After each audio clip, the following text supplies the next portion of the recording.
خبر شامل کرتے ہیں شہادت پور سے۔ سید عثمان علی کی رپورٹ کے مطابق ملک بھر کی طرح شہادت پور میں بھی جشن آزادی انتہائی جوش و جذبے کے ساتھ منایا گیا۔ Memon academy higher secondary school میں ایک پروقار تقریب کا انعقاد کیا گیا۔ تقریب کے مہمان خصوصی T E O education Anwar Ali Zardari, head master higher secondary school Sarwar Rajput, principal Muhammad Ali Shamsi, madam Nazia Qureshi, professor Abdul Jabbar Arain, press club کے سرپرست اعلیٰ ارشاد ظفر بخاری، ہیڈ ماسٹر محمد یوسف راجپوت، ممتاز قریشی سعید پرویز علی نے خصوصی شرکت کی۔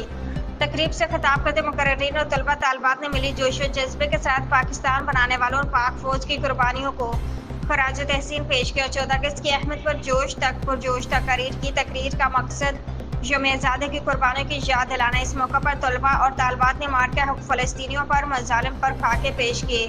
اس دوران ملی نغمے پیش کر وطن سے محبت کے جذبے کا اظہار کیا۔